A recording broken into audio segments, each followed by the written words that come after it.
Hello, welcome. Hi, Prerna.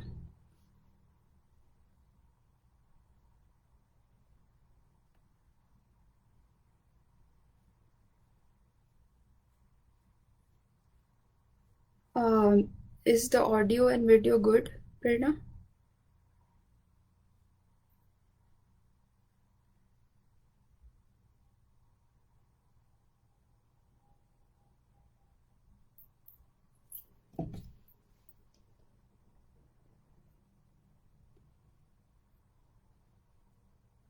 Can you hear me okay?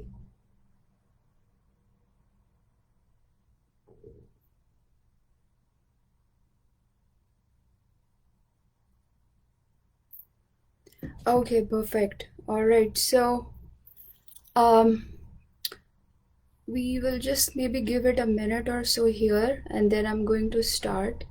Um, Folks, thanks, Vivek. So folks who are joining right now, that's great. If anyone, of course, is not able to join, this video is going to be on my Facebook timeline, so you can, of course, find this later.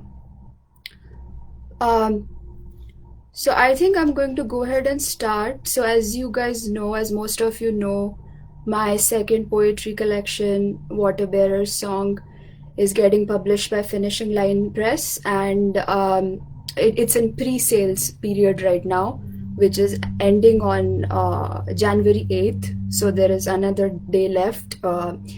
If you like the poetry that you hear today, if you like what it is about, then you can get a copy, and I have the link to get a copy to buy the book in my profile, so you can check it out there. um yeah, so uh I guess to start with what the poetry book is about. So as I mentioned, the title is Water Bearer's Song. It's a small poetry book. It's about 35 poems, so it's not a full length poetry book. Um, what it is about is always a bit of a difficult question for me, because I don't necessarily work with a lot of definitions, labels, and categories in my day to day life. Um, um, I don't label things, and I don't work very well with shapes. So it's a bit difficult for me to describe. When I'm writing poems or when I'm writing a collection, I don't necessarily decide beforehand that this is the subject or the theme that I'm going to write about. Usually they are scattered pieces which I write over time. And then sometimes some of those pieces have a common theme, or there is something common in between the pieces. So then I make a collection, which is sort of what has happened in Water Bearer's Song. So in that line, there is a certain recurring theme in Water Bearer's Song, and that recurring theme is the severe isolation and alienation and loneliness that we feel, as human being. That's part of the process, I suppose. So that's the recurring theme. Although the topics vary, I was thinking about this the other day, that the topics are of a different variety, from nationalism to renunciation, materialism, exile of poets, poetry itself, the state of poetry today, prostitution, things like that. So different topics, but the underlying theme is that certain the isolation which we have to deal with. Um, so yeah, so that's kind of like close to how I can define what the collection is about. But I was also thinking about this a little bit more, that I thought about this, what the book is about, because I was asked, by the publisher to tell them what it's about. So this is the best summary I could come up with. But then I was thinking about this a little bit more, that is it really about that? Is it, just about those emotions, and then the resilience and the beauty in that resilience of the human condition? And of course, it's all of those things, but I felt like there is something more. I think when I studied my own work, I felt that it's not really just limited to those things. It is about, at the end of it all, it is about this water, this river that contains all of these things, the good things, the bad things, the depression, the loneliness, the happiness, the joy, that water which is containing all of this. And then sort of this layers of sand which are piling up in a way that we don't even know, and there is poetry in it, right? So it's not just about a specific feeling or a specific tangible thing, but the poetry in all of this, whether the good or the bad, and sort of this water that contains all of this. And so the collection is really about the person who carries that water, who is the water bearer in this situation, and this is their song. So this is a water bearer song, um, the bearer of this water. So that's kind, I think, like, that's the closest I will get to describe the book. Um, and then, yeah, one more thing. So the cover art is by my mom, and I'm very excited about that. I can't wait to see how this looks on the book. But it's just a beautiful artwork that she has done. When I was chatting with her about that, I kind of need her help with the cover art, and I was explaining to her that this is what the collection is about. What the expression is, what the feeling is, what the topics and what the poems are about. First, when the first version she did of the artwork, she was happy. The girl, she had a very smiling face, which is my mom. She has uh, she's a very spiritual person. She's someone who really has that internal bliss and content, and so that showed up in the expression of the girl. And then I kind of like spoke to her a little bit more about it, that mom, this might not be the mood of the collection. So then we talked a little bit more about it, and I shared with her more poems, and kind of like tried to explain her. And then she came back with this, and it just fills my heart, because she just captured the right emotion, something which I can't describe. It's exactly what I was sharing with you about my poetry. I can't really tell you what it is about, and it is there. And in the same way, this is my mom's work. And so when I saw the expression on this woman's face, there is nostalgia, there is melancholy, but at the same time there is a certain stillness, there is also a certain hope, and in many ways I felt like the expression is past, present, and future, all in that one capture, which is just transcendental work. So yeah, I'm just absolutely in love with what my mom has done here. I think more than the poetry, I'm just excited about the cover art. Um, so yeah, it's been great that way. So I think I will read couple of poems now. And then maybe, if any one of you have any questions or comments, we can talk about that. But let me read a few poems now. So the first one is called Water Bearer's Song. This is the title of the book as well. First hour comes with lust. This air is made of dust of imaginary lovers, leaving lanterns of midnight always burning. Sheets are proof of fusions unused. Skins without memory you breathe. Skins without aspirations find fingers, make animals. I will enter with a distant dream. I will leave with a song in my womb.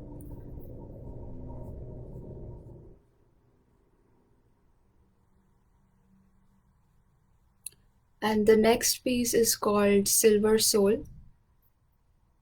I see the half moon playing blindfold. stairs to home of God playing stone? Are there answers in mysteries of same flights, same planets completing their mortal circles? I count the number of times volcano erupts, one crass song in making from our heartbeats of treason, of ravens singing in remote nights where we first marred poetry. Divona's spring, gone, gone, gone.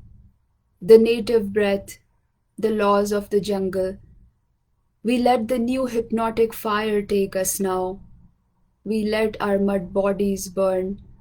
We march to the castle of another lonely king. We ask him where the keys are to the silver soul.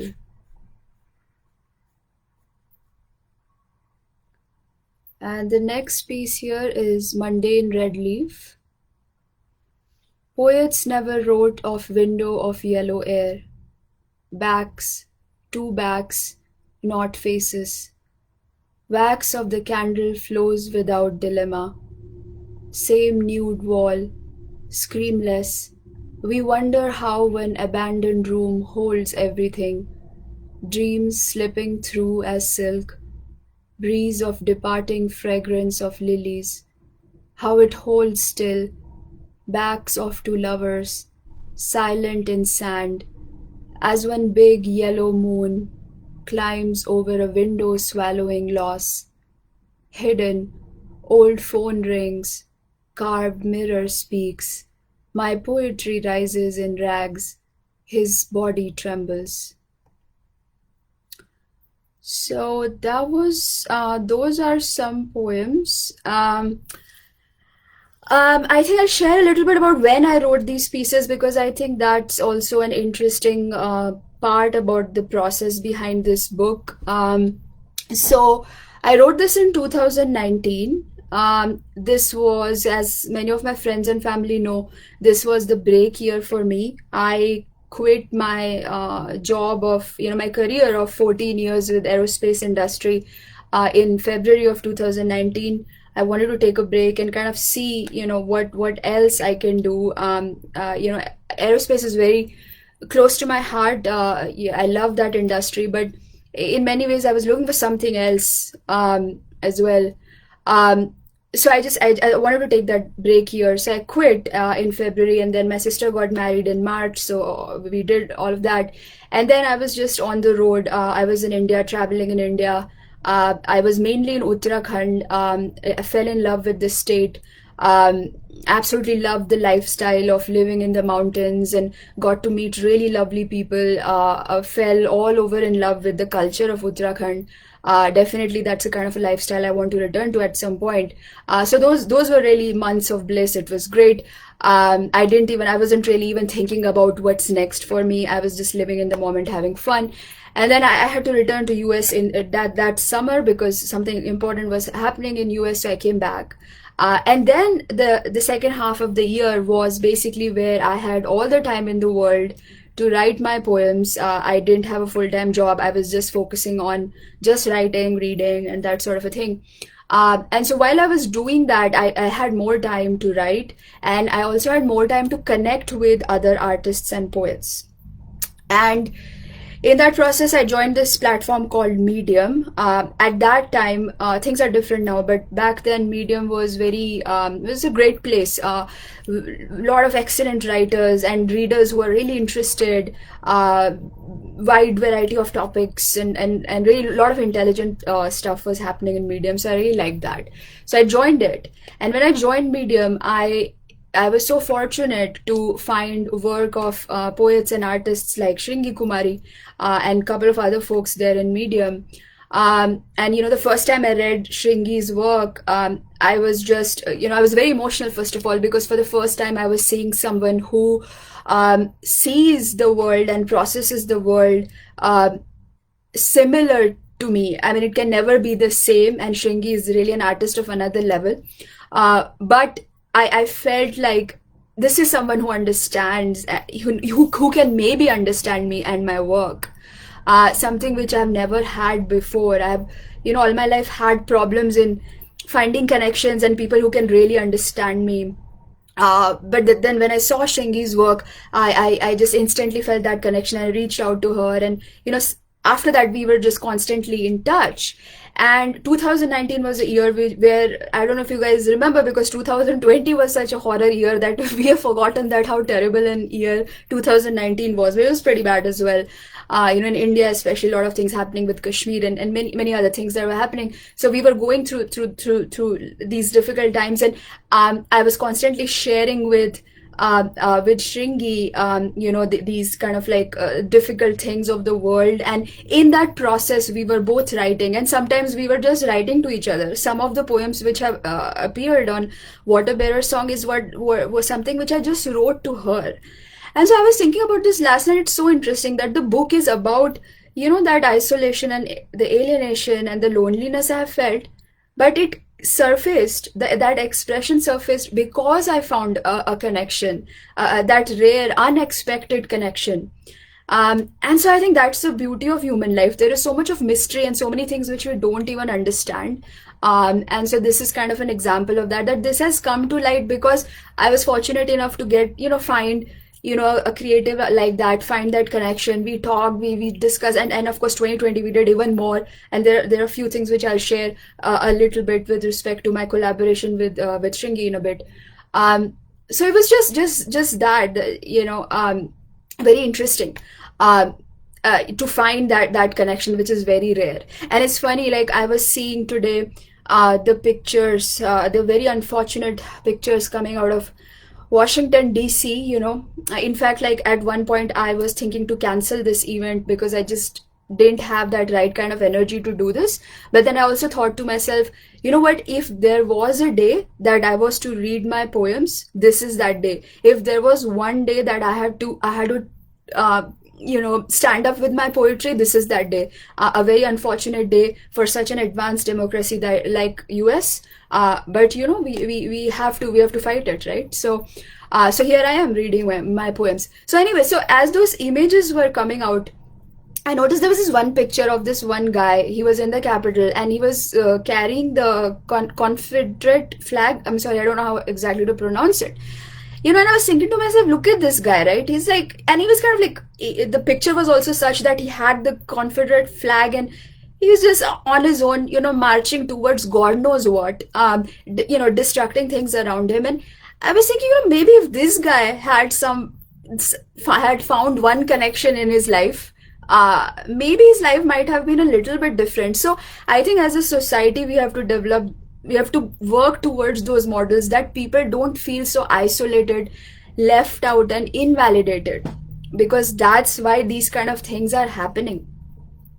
And so we have to work towards those structure where we can, in whatever little ways, can reach out to someone or be supportive, and really come out of this very polarized right versus left, liberals versus conservative, because that's not doing anything. So anyway, so I think I was just thinking about that as much as painful the process of isolation is, the beauty of the connections, and that is a gift to the human condition, right? Okay, so that was a little bit more about when I wrote this poem, wrote the book, and what it was about. Let me read a couple of more poems here. Thank you, Papa.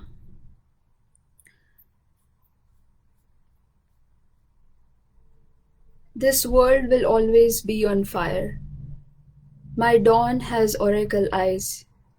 I step out of my garden of future dreams. I try to rub off the ash from my lips. I ate the fire of tomorrow. Last winter's first night. This world will always burn. Only the fittest will survive. I will drift alone always. With my newborn eyelids, I will capture my first moon with its last leaf of autumn.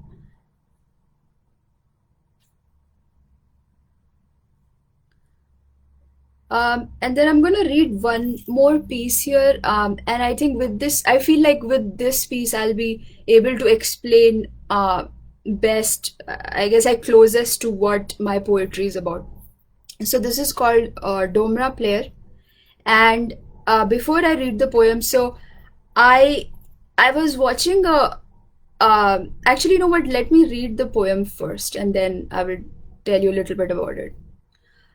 Foreign pages in the white hands. This stranger is not mine. Who lost shoes of the meek? This flag is not mine. She is the one who obeys, and he is the commander. Can you read? Can you hear anthems flowing from graves of fathers lost to wars? Who is nailing the coffins? I will no longer pick pieces. These puzzles are not mine. This snow makes stories of a poet's reputation, a half face with mystic skin of black, dissolving. These priests are lonely. Thankfully, my only God is in the eyes of the Domra player. So a little bit about this. Hi, Priyank. Thank you.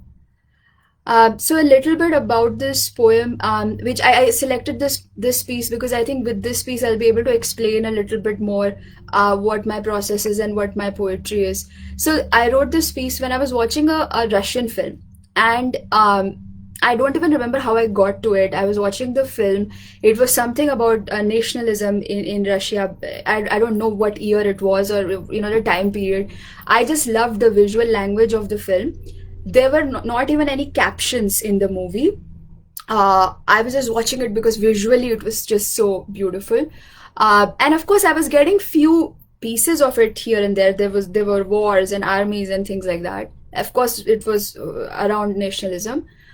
Um, and then there was this one scene where all of this chaos, everything is happening around, and there are these like different characters, political characters. So it's definitely a very complex story. So I was not getting much because I just, there were no captions. I was not understanding the language. But there was this beautiful scene, and there was this domra player. Domra is one of the, I don't know much about it either, but I think it's like one of the musical instruments they play in the country, and this person was playing there, and that's when I wrote this poem. And it, I wrote the poem without understanding the language. There was all the chaos and the war, and of course all these conflicted views, but to me the domra was that object, it was that piece. And so I wrote the poem without the understanding of the world language, right?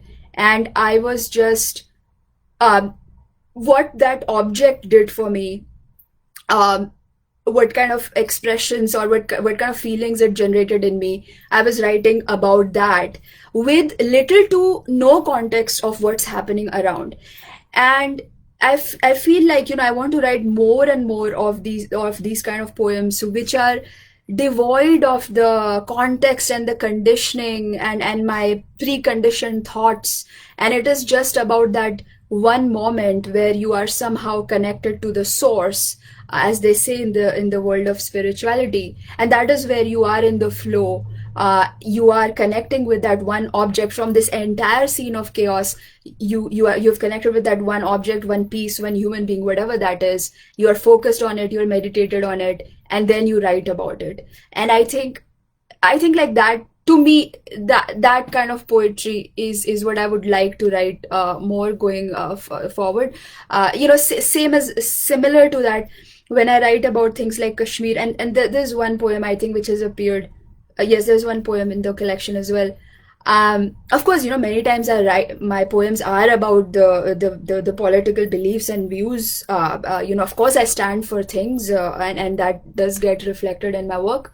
But then also many times I write without this black or white stand, this or the other. I write without that. So if I'm writing about Kashmir, I haven't really, in some poems, not all, in some poems I have written, it's not about to stand for something or to stand against something. It's not about that. I have taken a piece of what's happening in the chaotic place, in the place of suffering, torture and trauma. I've taken one object and kept all the context, all the conditioning aside, and just written about that. And that has been a sort of a, in the creative process, it has helped me kind of get to the hi Preeti.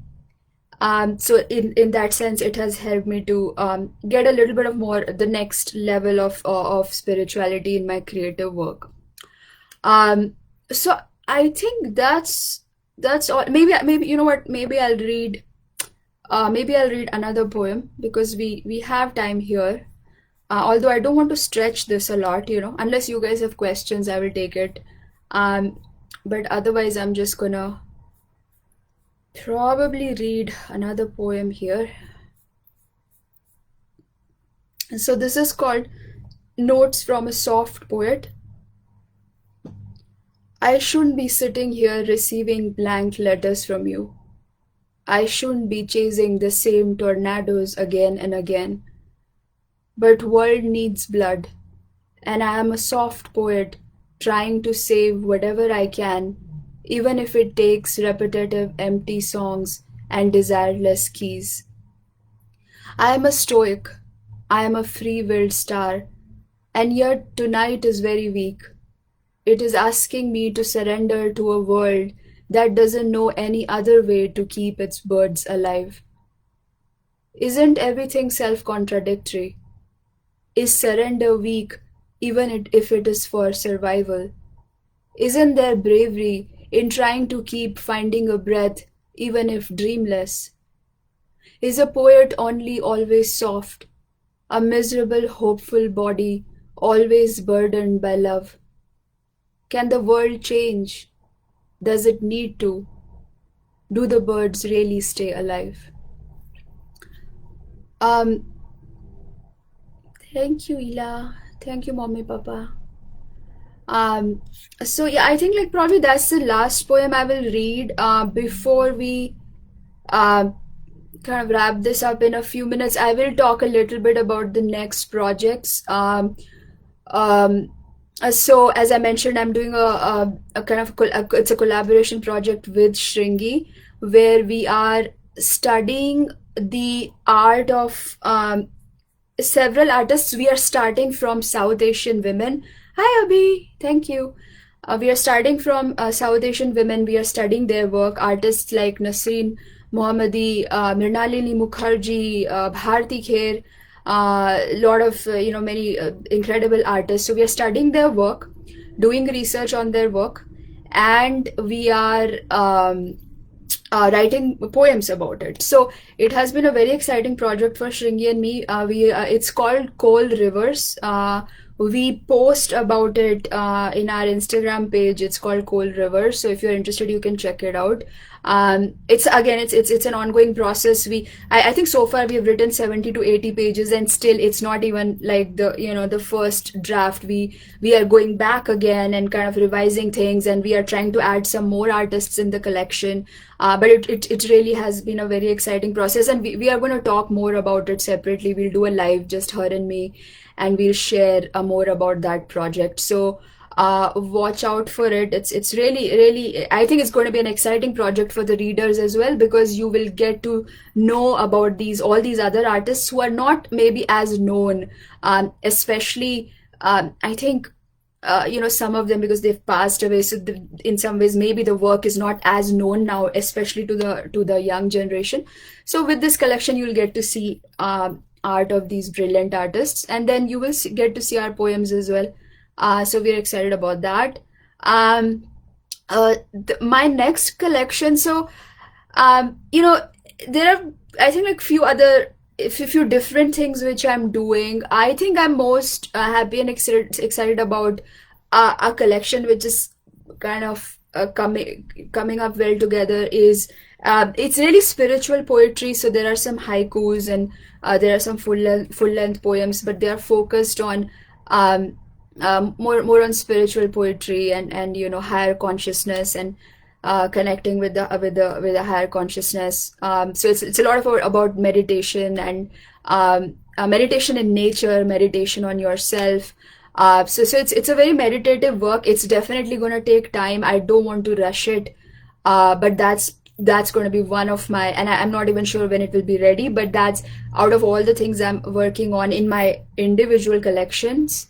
That is something which I'm really looking forward to And as I have more um more there, of course I'll share with friends and family. um so I don't know if anyone has any questions. Please drop it in the comment box. And as I said, one more time to remind you, if you haven't gotten a copy, Water Bearer song is in the pre-sales period now. The pre-sales period expire on January 8th. If you like the work, what you heard today, then check out the link. It's in my Facebook profile. Um, okay, so I think with that, um, I think I want to thank all of you, first of all, to join. I know it's really late in East Coast. West Coast is wrapping up with the work day. So, um, and I know it's very early for India. I think it's 8:30. So, thank you all for joining. Preeti, Priyank, Abhishek, Ila, Mommy, Papa, Vivek. I love you guys. Thank you. And yeah, if you have any questions or anything, DM me. And the folks who haven't joined this video will be on my Facebook profile. If you have any questions about Water Bearer song or anything else about future projects, whatever, just DM me. All right, guys, I love you. Thank you. Take care. Bye. Signing off now. Love you.